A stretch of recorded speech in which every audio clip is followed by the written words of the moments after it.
AP కొత్త సీఎస్గా నీరబ్ కుమార్ను నియమించబోతున్నారా అంటే అవుననే వార్తలు వినిపిస్తున్నాయి.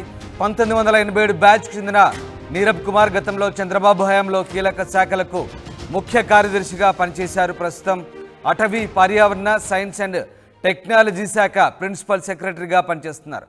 సిఎస్ రేస్లో విజయానంద్ పేరు కూడా పరిశీలనలో ఉంది.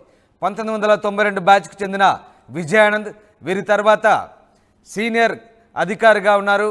ప్రస్తుతం ఆయన పేరు కూడా పరిశీలనలో ఉన్నట్టుగా తెలుస్తోంది. ఇక మరోవైపు ఈ ఇద్దరి అధికారులతో పాటు అనంతరామ్ కూడా ప్రస్తుతం సీనియారిటీ వరుసలో ఉన్నారు.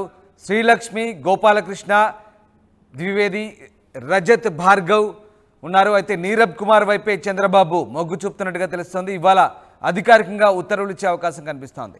నిన్నటి నుంచి సెలవుపై సిఎస్ జవహర్ రెడ్డి వెళ్లారు. ఈ నెలాఖరున పదవీ విరమణ చేయబోతున్నారు జవహర్ రెడ్డి. ఈ నేపథ్యంలో సీనియారిటీ ప్రాతిపదికన ముగ్గురు అధికారుల పేర్లు పరిశీలనలో ఉన్నట్టుగా తెలుస్తోంది. అయితే తొలుత నీరబ్ కుమార్కు ప్రాధాన్యత దక్కే అవకాశం ఉంది. తర్వాత సిఎస్ రేస్లో విజయానంద్ పేరు పరిశీలనలో ఉంది. ఇక ఆయన తర్వాత అనంతరాములు పేర్లు కూడా పరిశీలనలో ఉన్నట్టుగా తెలుస్తోంది. మొత్తం మీద సిఎస్ లీవ్లో ఉండడంతో కొత్త సిఎస్ అన్వేషణలో భాగంగా ముగ్గురు అధికారుల పేర్లు పరిశీలిస్తున్నట్టుగా సమాచారం.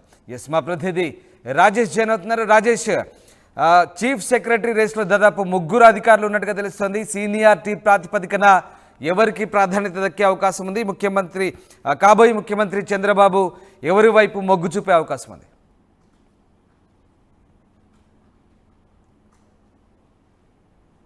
చంద్రబాబు గెలిచిన తర్వాత ఈ నెల 5వ తేదీన నీరబ్ కుమార్ ని స్వయంగా చంద్రబాబు పిలిపించి మాట్లాడారు. అంతేకాదు నిన్న సాయంత్రం కూడా నీరబ్ కుమార్ ప్రసాద్ ఉండవల్లిలోని చంద్రబాబు నివాసంలో భేటీ అయ్యారు. 1987 బ్యాచ్ చెందిన నీరబ్ కుమార్ చంద్రబాబు 2014-19 వరకు ముఖ్యమంత్రిగా ఉన్నప్పుడు అనేక శాఖలకి ముఖ్య కార్యదర్శిగా పనిచేశారు. కొంత నిక్కచ్చి అధికారిగా నీరబ్ కుమార్ ప్రసాద్ కి పేరుంది. ఈ నేపథ్యంలోనే ఆయన వైపే చంద్రబాబు మొగ్గు చూపారని తెలుస్తుంది. ఆయన ప్రస్తుతం ఆంధ్రప్రదేశ్ ప్రభుత్వంలో అటవీ, పర్యావరణ, సైన్స్ అండ్ టెక్నాలజీ శాఖకు సంబంధించినటువంటి ప్రిన్సిపల్ సెక్రటరీగా పనిచేస్తున్నారు. ఆయన్ని దాదాపుగా సిఎస్ గా నియమించే అవకాశాలు ఎక్కువ కనబడుతాయి. నిన్న కొన్ని స్పెక్యులేషన్స్ అయితే వచ్చాయి. విజయానంద్ పేరు కూడా నిన్న రేస్ లో ఉంది. విజయానంద్ కూడా ఒక సీనియర్ అధికారిగా ఉన్నారు. గతంలో చంద్రబాబు ముఖ్యమంత్రి ఉన్నప్పుడు అనేక కీలక శాఖలు పనిచేశారు. లోకేష్ మంత్రిగా ఉన్నప్పుడు ఐటీ శాఖకి ప్రిన్సిపల్ సెక్రటరీగా విజయానంద్ పనిచేశారు. 1992 బ్యాచ్ సంబంధించినటువంటి విజయానంద్ పేరు కూడా నిన్న పరిశీలనకు వచ్చింది. కానీ చంద్రబాబు మాత్రం ప్రస్తుతం నీరబ్ కుమార్ ప్రసాద్ వైపే మొగ్గు చూపారని తెలుస్తుంది. అయితే నీరబ్ కుమార్ సర్వీస్ ఒక 2-3 నెలల్లో ముగుస్తున్నా తెలుస్తుంది. అందులో భాగంగానే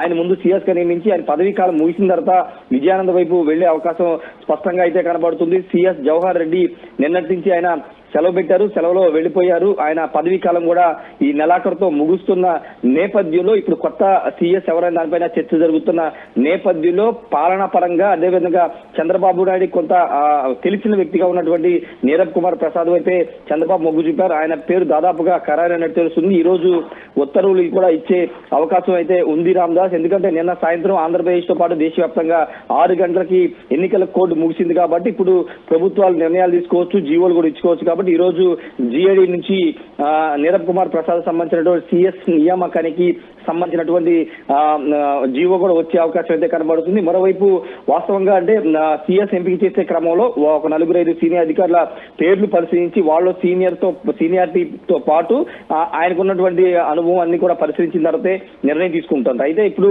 సిఎస్ కు సంబంధించి చూస్తే కనుక ఆయనతో పాటు కొంత సీనియర్లు కూడా ఉన్నారు. వాళ్ళలో ప్రధానంగా అనంతరాములు, అదేవిధంగా వై శ్రీలక్ష్మి, గోపాలకృష్ణ ద్వివేది, రజత్ భార్గవ్ వీళ్ళు కూడా సీనియర్ లిస్ట్ లో ఉన్నప్పటికీ నీరబ్ కుమార్ వీళ్ళందరూ సీనియర్ గా ఉన్నారు. కొంత చంద్రబాబుకి తెలిసిన వ్యక్తిగా ఉన్నారు. కొంత ఆయన నిక్కచ్చిగా వ్యవహరిస్తారని పేరుంది కాబట్టి చంద్రబాబు నీరబ్ కుమార్ ప్రసాద్ వైపే మొగ్గు చూపినట్టు తెలుస్తుంది. ప్రస్తుతానికైతే సిఎస్ జవహర్ రెడ్డి అయితే సెలవులో వెళ్లారు కాబట్టి ఈ రోజు దాదాపుగా నియామకం జరిగే అవకాశం అయితే ఉంది. చంద్రబాబు ఈ నెల 12న ప్రమాణ స్వీకారం చేస్తారు కాబట్టి అప్పట్లోపే అటు సిఎస్ తో పాటు ఇతర సంబంధించినటువంటి అన్ని శాఖలకు సంబంధించి రాజేష్ ఇప్పటికే సిఎస్ సెలవుపై ఉన్నారు. ఈ నేపథ్యంలో పరిపాలన వ్యవహారాలు కావచ్చు, అలాగే ముఖ్యమంత్రిగా ప్రమాణ స్వీకారం చేయబోయే అంశానికి సంబంధించి కూడా ఏర్పాట్లు ఇంకా ఇతరత్ర అంశాలకు సంబంధించి తొందరగా కొత్త సిఎస్ ఆవశ్యకత ఉంది కాబట్టి ఇవాళ సాయంత్రానికల్లా ఒక స్పష్టత వచ్చే అవకాశం ఉందా? సిఎస్ నియామకానికి సంబంధించి గవర్నర్ ఇవాళ కొత్త సిఎస్ నియమించబోతున్నారా?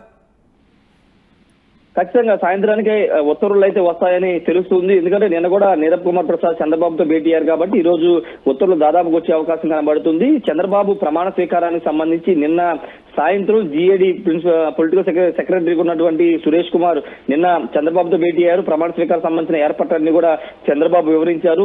రాయపూడి పరిసర ప్రాంతాల్లో, అమరావతి ప్రాంతంలో రాయపూడి పరిసర ప్రాంతాల్లో ప్రమాణ స్వీకారం సంబంధించిన ఏర్పాట్లు కూడా జరుగుతున్నట్టు తెలుస్తుంది. కాబట్టి సీఎస్ కూడా నియామకం పూర్తయితే అటు అధికారుల నియామకంతో పాటు చంద్రబాబు ప్రమాణ స్వీకారం, అదేవిధంగా సీఎంఓకు సంబంధించినటువంటి అధికారుల నియామకం వరుసగా జరిగే అవకాశం అయితే కనబడుతుంది. చంద్రబాబు నాయుడు కూడా పూర్తిగా చాలా వేగంగానే త్వరగానే అందరినీ నియమించుకుని పరిపాలన మీద దృష్టి పెట్టాలని చూస్తున్నారు. ముఖ్యంగా హామీల అమలుకు సంబంధించినటువంటి అంశంలో అధికారులు కీలక పాత్ర పోషిస్తారు కాబట్టి ఆ నియామకం అనేది ఖచ్చితంగా త్వరగా జరగాలని చంద్రబాబు కూడా భావిస్తున్నారు. ఈ రోజు సాయంత్రం లోపు అయితే ఉత్తర్వులు వెలువడే అవకాశం అయితే కనబడుతుంది. ఇంకా డీజీపీకి సంబంధించి హరీష్ కుమార్ గుప్తా ప్రస్తుతం ఎన్నికల కమిషన్ ఆయన నియమించింది. రాజేంద్రనాథ్ రెడ్డి మీద అతన్ని వేటు వేసి ఎన్నికల కోడ్ ఉన్న సమయంలో ఆయన్ని వేటు వేసి హరీష్ కుమార్ గుప్తాని నియమించిన నేపథ్యంలో ఆయనకి ఏదైనా స్థానచలనం జరుగుతుంది, ఆయన స్థానంలో ఎవరైనా వస్తారా లేదా, లేకపోతే హరీష్ కుమార్ గుప్తానే డీజీపీగా కంటిన్యూ చేస్తారని చూడాల్సిన అవసరం ఉంది. వాళ్ళతో పాటు ఇటు ఇంటెలిజెన్స్ డీజీ, అదేవిధంగా ఇతర సిఐడికి సంబంధించిన వాటికి కూడా కొత్త వాళ్ళు నియమించే అవకాశం అయితే ఉంది. ప్రస్తుతానికి ఇంటెలిజెన్స్ డీజీగా సీనియర్ ఐపీఎస్ అధికారి బాలసుబ్రహ్మణ్యం పేరు వినబడుతుంది. నిన్న సాయంత్రం ఆయన ఉండవల్లిలోని చంద్రబాబు నివాసానికి వచ్చి ఆయనతో భేటీ అయ్యారు కాబట్టి దాదాపుగా బాలసుబ్రహ్మణ్యం పేరు అయితే ఖరారయ్యే అవకాశం కనబడుతుంది. మరోవైపు సిఐడి చీఫ్ గా ఎవరుంటారో చూడాల్సిన అవసరం. ప్రస్తుతానికైతే సిఐడి చీఫ్ గా సంజయ్ ఉన్నారు. ఆయన వైసీపీ ప్రభుత్వంలో అక్రమాల పాటుపడ్డారు. టీడీపీకి సంబంధించిన నేతల మీద, కార్యకర్తల మీద ఇష్టారాజ్యంగా కేసులు పెట్టించారు. ఒక అభియోగాలను ఆయన లీవ్ ను కూడా చంద్రబాబు క్యాన్సిల్ చేయించిన పరిస్థితి. ఇప్పుడు ఆయన స్థానంలో సిఐడి చీఫ్ గా కొత్త వాళ్ళని నియమించే అవకాశం ఉంది. వాళ్ళతో పాటు ఇతర ఏసీబీకి సంబంధించి లేకపోతే ఇతర పోలీస్ డిపార్ట్మెంట్, ఇటు ప్రభుత్వానికి సంబంధించిన అధికారుల్ని నియమించే విషయంలో చంద్రబాబు చాలా ఆచితూచి వ్యవహరిస్తున్నారు. నిక్కచ్చిగుండే అధికారులు, పరిపాలన మీద పట్టున్న అధికారుల వైపే చంద్రబాబు మొగ్గు చూపుతున్నారు. ఎందుకంటే 5 ఏళ్ల పాటు పరిపాలనలో కీలకంగా ఉంటారు కాబట్టి. రెండోది ఇప్పుడు ఈ ప్రభుత్వానికి కొన్ని సవాళ్లు ఉన్నాయి. హామీల అమలుకు సంబంధించి కానీ, డెవలప్మెంట్ కి సంబంధించి కానీ కొన్ని సవాళ్లు ఉన్నాయి. కానీ వాటిని ఎదుర్కొనే అధికారులు కావాలని చంద్రబాబు పట్టుబడుతున్న నేపథ్యం దానికి సంబంధించినటువంటి కూర్పు అంతా కూడా ఒక వారం రోజుల్లో పూర్తయ్యే అవకాశం అయితే ఉంది. Ramdas. Right, yes, thanks for the update Rajesh. ఇది మొత్తం మీద ఏపీ కొత్త సీఎస్ గా నీరబ్ కుమార్ వైపే చంద్రబాబు మొగ్గు చూపుతున్నట్టుగా తెలుస్తుంది. 1987 బ్యాచ్ ఐఏఎస్ అధికారి నీరబ్ కుమార్ గతంలో చంద్రబాబు హయాంలో కీలక శాఖలకు చీఫ్ సెక్రటరీగా ఆయన పనిచేశారు, ముఖ్య కార్యదర్శిగా పనిచేశారు. ప్రస్తుతం అటవీ పర్యావరణ సైన్స్ అండ్ టెక్నాలజీ శాఖ ప్రిన్సిపల్ సెక్రటరీగా నీరబ్ పనిచేస్తున్నారు. సిఎస్ రేస్లో విజయానంద్ పేరు పరిశీలనలో ఉంది. 1992 బ్యాచ్కి చెందారు విజయానంద్. వీరి తర్వాత సీనియారిటీ వరుసలో అనంతరాములు కూడా ఉన్నారు. శ్రీలక్ష్మి, గోపాలకృష్ణ ద్వివేది, రజత్ భార్గవ్ ఉన్నారు. అయితే నీరబ్ కుమార్ వైపు చంద్రబాబు మొగ్గు చూపుతున్నట్టు తెలుస్తుంది. ఇవాళ అధికారికంగా ఉత్తర్వులు కూడా ఇచ్చే అవకాశం ఉంది.